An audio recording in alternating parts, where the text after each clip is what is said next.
بسم اللہ الرحمن الرحیم۔ ڈیئر اسٹوڈنٹس، السلام علیکم۔ کلاس فرسٹ ایئر کا آج ہمارا تیسرا لیکچر ہے، اور آج کے اس لیکچر میں ہم نے نظم حمد کا 5واں اور 6واں شعر پڑھنا ہے، اور آج ہماری نظم حمد مکمل ہو جائے گی۔ آخر پہ ہم اس نظم کا خلاصہ بھی دیکھیں گے۔ تو پہلے میرے بیٹے آپ نے 5واں شعر دیکھنا ہے۔ تو 5واں شعر تو میرے بیٹے اس نظم کا 5واں شعر ہے کہ رنگ تیرا چمن میں بو تیری، خوب دیکھا تو باغباں تو ہے۔ پہلے اس کے مشکل الفاظ کے معنی آپ دیکھ لیں بیٹا۔ رنگ انداز کو کہا جاتا ہے، چمن یہ استعارہ ہے، یہاں پہ لفظ استعارتاً استعمال ہوا ہے، اس سے مراد دنیا کو لیا گیا ہے۔ بو اس مہک کو کہا جاتا ہے بیٹا۔ خوب دیکھا مراد غور سے دیکھا، ایک لفظ استعمال ہوا باغباں۔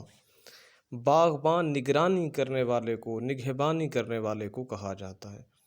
تو اس شعر کا مفہوم کیا ہوگا بیٹے کہ اس چمن میں ہر سو تیرے ہی جلوے ہیں، اور تو ہی اس چمن کی دیکھ بھال کرنے والا ہے۔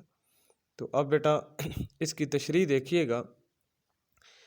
بیٹا اس شعر میں شاعر اس کائنات کو اللہ کی جلوہ گاہ قرار دیتا ہے۔ کیا قرار دیتا ہے؟ اللہ کی جلوہ گاہ۔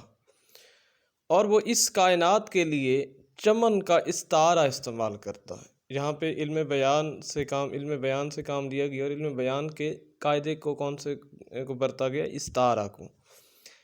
یہاں پہ اس کائنات کے لیے وہ چمن کا لفظ بطور استعارہ لے کر آتا ہے، اور کہتا ہے کہ جس میں چاروں طرف اللہ کی تخلیقات کے رنگ برنگ پھول کھلے ہوئے ہیں۔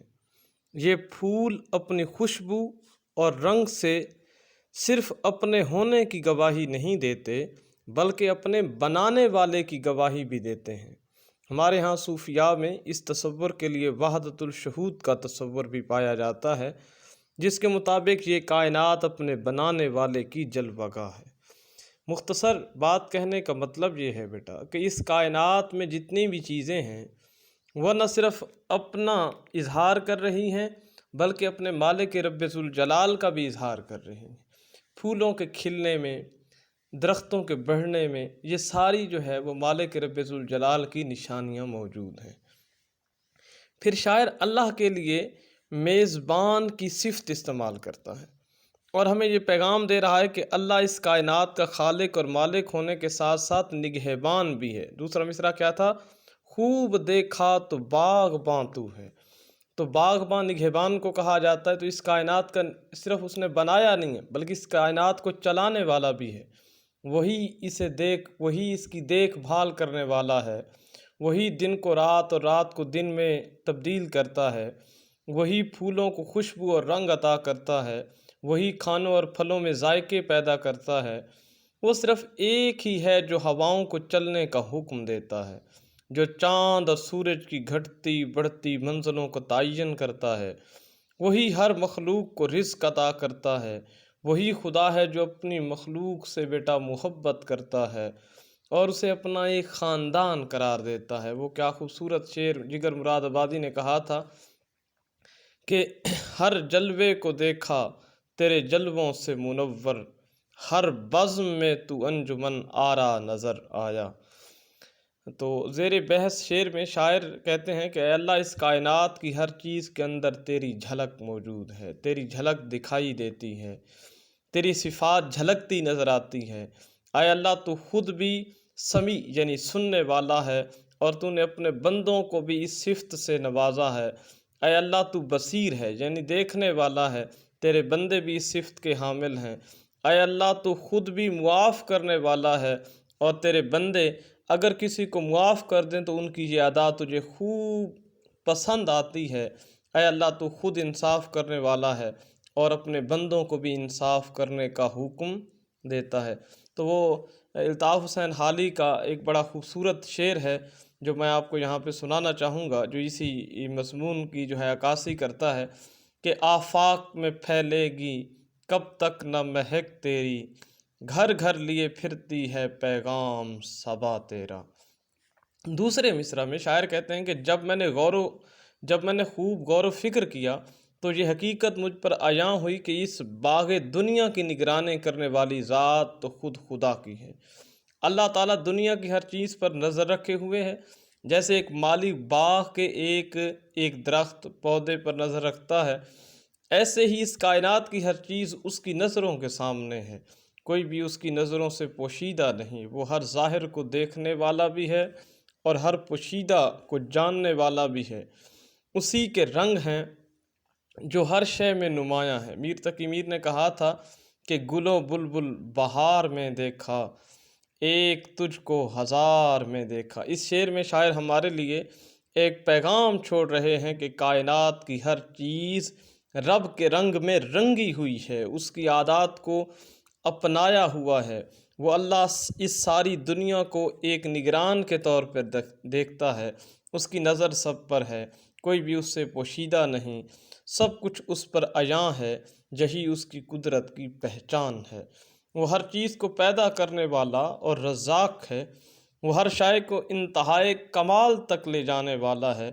میر انیس نے ایک بڑی خوبصورت بات کہی تھی کہ ہر جا تیری قدرت کے ہیں لاکھوں جلوے، حیران ہوں کہ دو آنکھوں سے کیا کیا دیکھوں۔ تو بیٹا اب آخری شعر دیکھیے گا۔ آخری شعر اس نظم کا چھٹا شعر ہے جو کہ مقطع کا شعر ہے۔ محرم راز تو بہت ہیں امیر، جس کو کہتے ہیں رازداں تو ہے۔ بیٹے مقطع کی تعریف میں نے آپ کو شعری اصطلاحات پڑھاتے ہوئے بتائی تھی کہ کسی بھی نظم کا وہ آخری شعر جس میں شاعر اپنا تخلص استعمال کرے مقطع کہلاتا ہے۔ کیا کہلاتا ہے؟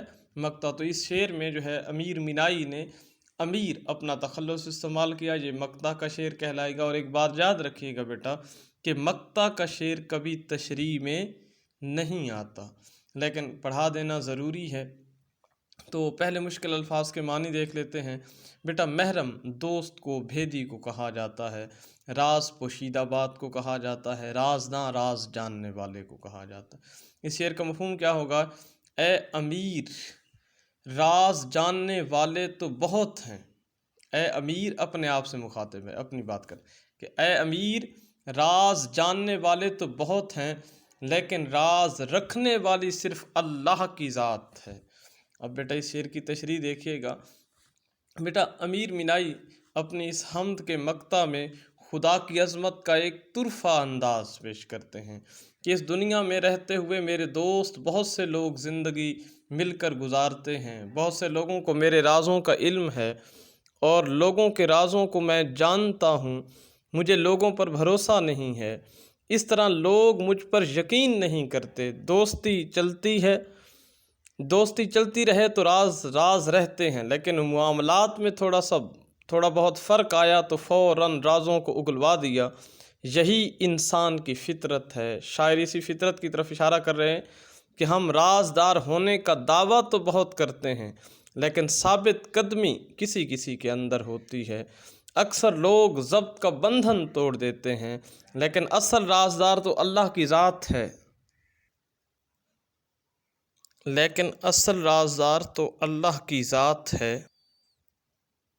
جو ہمارے لیے ظاہر و باطن سب کو جاننے والا ہے، وہ ہماری ایک ایک بات سے باخبر ہے، جہاں تک کہ ہمارے دلوں میں پوشیدہ احساسات کو جاننے والا ہے، جبکہ قرآن پاک میں ارشاد باری تعالیٰ ہے اور اللہ دلوں کی باتوں کو خوب جاننے والا ہے۔ اللہ تعالیٰ جو ہمارے جزو کل کا واقف کار ہے، ہماری ان باتوں کو بھی جاننے والا ہے جن کو ہمارے علاوہ کوئی نہیں جانتا، وہ ہمارے کیسے کیسے رازوں کی حفاظت کر رہا ہے کہ اگر ان میں سے ایک بھی بیٹا ظاہر کر دیا جائے تو ہماری دنیا میں جینا دو بھر ہو جائے گا۔ لیکن یہ خدا کی عظمت ہے کہ وہ سب کچھ جاننے کے باوجود کتنا مہربان ہے۔ یہی وجہ ہے کہ مظفر وارثی اللہ کی اس قدرت کا اظہار کچھ یوں کرتے ہیں کہ نظر بھی رکھے سماعتیں بھی، وہ جان لیتا ہے نیتیں بھی، جو خانہ لاشعور میں بھی جگمگا رہا ہے وہی خدا ہے۔ کیا شعر تھا بیٹے کہ نظر بھی رکھے سماعتیں بھی، وہ جان لیتا ہے نیتیں بھی، جو خانہ لاشعور میں بھی جگمگا رہا ہے وہی خدا ہے۔ تو بیٹا یہ ہماری نظم مکمل ہو گئی۔ اب آپ حوالے کے شعر دوبارہ نوٹ کر لیں، اس کے بعد میں اس نظم کا خلاصہ آپ کو جو ہے وہ بتا دیتا ہوں۔ یہ بیٹا حوالے کے شعر، 5ویں شعر کے لیے آپ نے شعر لکھنا ہے کہ آفاق میں پھیلے گی کب تک نہ مہک تیری، گھر گھر لیے پھرتی ہے پیغام صبا تیرا۔ دوسرا شعر آپ نے اس کے لیے لکھنا ہے کہ ہر جا تیری قدرت کے ہیں لاکھوں جلوے، حیران ہوں کہ دو آنکھوں سے کیا کیا دیکھوں۔ چھٹا شعر بیٹا وہ اگرچہ تشریح کے لیے نہیں آئے گا، مقطع کا شعر ہے، لیکن پھر بھی آپ اس کا جو ہے وہ ایک حوالے کا شعر چلو دیکھ لیں کہ نظر بھی رکھے سماعتیں بھی، وہ جان لیتا ہے نیتیں بھی، جو خانہ لاشعور میں بھی جگمگا رہا ہے وہی خدا ہے۔ اب بیٹے اس نظم کا خلاصہ جو ہے وہ آپ دیکھ لیں کہ خلاصہ کیا ہے کہ اے اللہ تیرے سوا یہاں کوئی نہیں ہے، لیکن کوئی نہیں جانتا کہ تو کہاں موجود ہے، تیری نشانیاں ہر سو بکھری ہوئی ہیں، لیکن پھر بھی تیرا نشان نہیں ملتا، تو تنہائی میں بھی ہے اور محفل میں بھی، لیکن کہیں ظاہر ہے اور کہیں چھپا ہوا ہے، تیرے سوا یہاں کوئی نہیں ہے، تو ہی میزبان ہے اور تو ہی مہمان ہے، اس چمن میں ہر سو تیرے ہی جلوے ہیں اور تو ہی اس چمن کی دیکھ بھال کرنے والا ہے، راز جاننے والے تو بہت ہیں لیکن راز رکھنے والی صرف تیری ہی ذات ہے۔ تو بیٹا یہ مختصر 10-12 لائنوں میں جو ہے آپ نے نظم کا خلاصہ لکھنا ہے، یہ میں نے آپ کے سامنے بیان کیا، تو اسی طریقے سے آپ نے ان چیزوں کو یاد رکھنا ہے۔ والسلام، آپ نے ایک کام کرنا ہے کہ اس نظم کا خلاصہ لکھ کے جو ہے مجھے سینڈ کر دینا ہے تاکہ میں دیکھ سکوں کہ آپ کو جو ہے نظم کی سمجھ آئی یا نہیں۔ والسلام۔